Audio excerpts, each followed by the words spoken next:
Bismillah, alhamdulillah, wassalatu wassalamu ala rasulillah, amma ba'd. Kita akan membahas tentang ijma ya, dan penerapannya dalam hukum ekonomi keuangan syariah ya, dalam ekonomi syariah tentu saja. Allah Subhanahu wa taala berfirman, a'udzubillahi minasyaitonirrajim, bismillahirrahmanirrahim, wa'tasimu bihablillahi jami'a wa la tafarraqu, dan berpeganglah kamu semuanya kepada tali Allah dan janganlah bercerai-berai. Jangan bercerai-berai artinya bersepakat. Kemudian dalam surat Ali Imran 110, kuntum khaira ummatin ukhrijat linnas ta'muruna bil ma'ruf wa tanhauna 'anil munkar wa tu'minuna billah. Kuntum, kalian adalah khaira ummah. Jadi satu umat umat terbaik ya, umat terbaik, tapi di situ ada kuntum. Maknanya ya kalian tuh bersepakat gitu ya, bersepakat, kuntum khaira ummatin. Kemudian hadis dari Nabi SAW, la tajtami'u ummati ala dolalah. Umatku tidak akan bersepakat di atas kesesatan. Ya, di situ ada unsur tajtami'u ya, ada kesepakatan. Kemudian juga riwayat Tirmidzi juga, inna ummati la tajtami'u ala dolalatin. Ini riwayatnya Tirmidzi ya, dia walaupun dhaif tapi sahih li ghairihi dengan Tirmidzi dan juga Abu Daud. Sesungguhnya umatku tidak akan ya bersepakat, tidak akan berkumpul kepada kesesatan. Artinya umat Islam ini ketika sudah sepakat, tadi jumhur misalnya qiyas itu digunakan ya, maka menjadi sah gitu ya. Kita akan belajar tentang definisi dan konsep dasar dari ijma, kemudian rukun dan syarat ijma, klasifikasi ijma, kehujahan argumentasi dari ijma, kemudian ijma dalam fatwa, kemudian aplikasi ijma dalam ekonomi dan keuangan. Ya, ijma secara bahasa itu maknanya adalah al-azmu wal ittifaq. Ijma itu artinya niat, maksud dan keinginan yang kuat untuk bersepakat.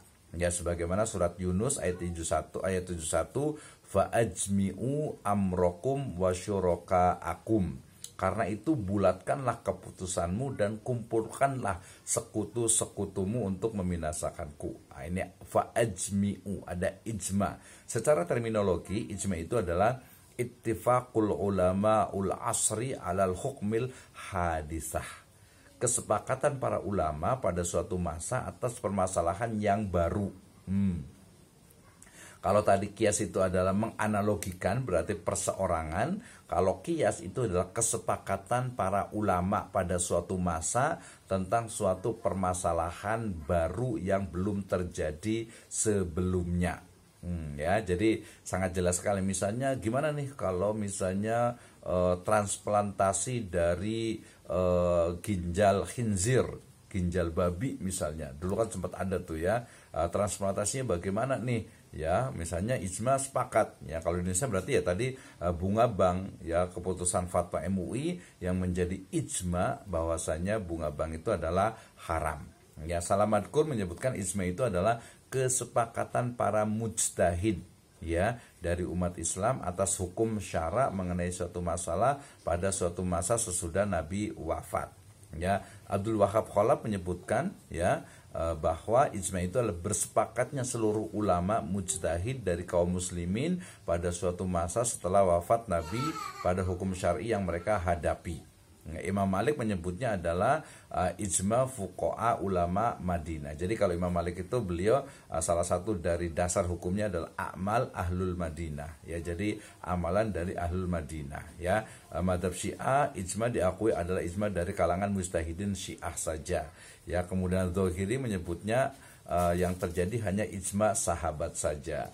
Jadi ada variasinya. Dasar hukum dari ijma dalam surat An-Nisa 115, a'udzubillahi minasyaitonirrajim, wa may yushaqiqir rasula min ba'di ma tabayyana lahul huda wa yattabi' ghayra sabilil mu'minin nuwallihi ma tawalla wa nuslihi jahannam wa sa'at masira. Ya, jadi di sini ada dan barang siapa saya menentang Rasul sesudah jelas kebenaran baginya dan mengikuti jalan yang bukan jalan orang-orang mukmin.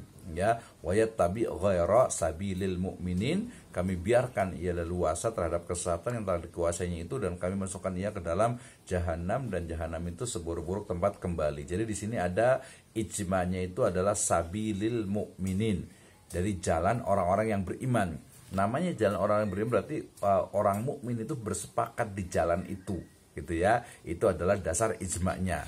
Kemudian juga Al-Baqarah 143, wa kadzalika ja'alnakum ummatan wasatan litakunu syuhada 'alan nas wa yakunar rasulu 'alaikum syahida. Dan demikianlah kami telah menjadikan kalian umat Islam umat yang adil dan pilihan, agar kamu menjadi saksi atas perbuatan manusia dan agar Rasul menjadi saksi atas kalian. Di situ ada ummatan wasaton atau ja'alnakum ummatan wasaton. Ya, jadi umat yang pertengahan, umat yang adil, umat yang bersepakat. Oke. Kemudian juga di An-Nisa ayat ke-59, di situ tadi ada farudhu ilallahi wa rasuli juga sama, ya. Kemudian wa'tasimu bihablillahi jami'a wa la tafarraqu, berpegang teguhlah semuanya kepada tali Allah, artinya itu harus bersepakat, ya. Ya, tadi yang kuntum khairu ummatin juga sama, ini dasar dari ijma. Dasar hukum ijma tadi sudah jelas, la tajtami'u ummati ala dhalalah au inna ummati la tajtami'u ala dhalalah. Ya, kemudian dalil yang lainnya juga dikatakan di sini apa? Yaitu man aroda buhatul jannah falyazimul jamaah. Siapa saja menginginkan tempat yang mulia di surga, maka ikutilah al jamaah. Ya, ikutilah dari kesepakatan umat Islam. Ya, ini juga sama kaitan dengan apa? Dengan ijma dasarnya.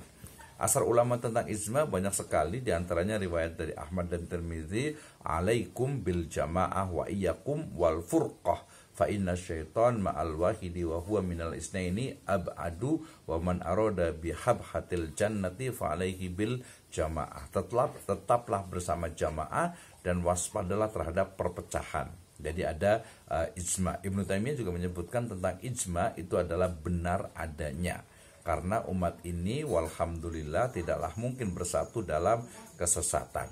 Ya, ini rukun dari ijma.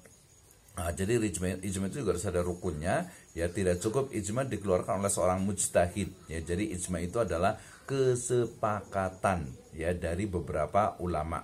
Ya, jadi kesepakatan para mujtahid itu adalah ulama yang mampu berijtihad. Ya, sehingga kemudian ya nanti ada mujtahid dari Haramain, dari Irak, dari Hijaz, dari misalnya Ahlus Sunnah, ya, dan yang lainnya. Kemudian yang ke C-nya, jadi kesepakatan ini dimulai setiap pendapat salah seorang mereka dengan pendapat yang jelas, apakah dalam bentuk fatwa, perkataan, atau perbuatan. Ya, jadi nanti disepakati bersama, ya, baik itu secara tulisan atau perbuatan ataupun perkataan. Ya, dan juga kesepakatan itu terwujudkan atas hukum kepada semua para mujtahid. Jadi yang disepakati bersama. Nah, kemudian syarat mujtahid yang tadi istilahnya itu apa, berfatwa dan juga mengeluarkan ijma adalah memiliki pengetahuan tentang Al-Quran, mengetahui pengetahuan tentang sunnah, mengetahui pengetahuan tentang ijma, dan juga memiliki pengetahuan tentang usul fikih, berarti belajar usul fikih nih, dan juga mengetahui bahasa Arab. Ya, Imam Asy-Syatibi menambahkan syarat yaitu mengetahui tentang maqasidus syariah. Nanti kayaknya ada mata kuliah khusus nih, ya, tentang maqasidus syariah di prodi ekonomi syariah ini, ya. Macam ijma, ada ijma yang sharih, qauli atau bayani, artinya ijma yang tegas. Ya, jadi masing-masing mujtahid menyatakan pendapatnya, saya sepakat. Nah, itu ijma sharih. Ya, ada juga ijma sukuti atau ikrori, ya, diam tanpa komentar, sedangkan yang lainnya menyatakan pendapatnya. Jadi diam itu berarti tandanya setuju karena tidak membantah, ya.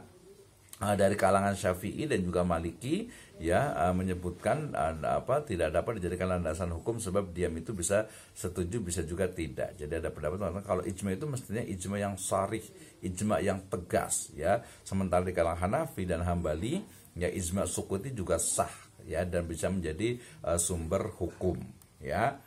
Jadi ijma itu ada dua, yang terakhir yaitu sukuti kalau dari Syafi'i dan Maliki itu tidak sepakat.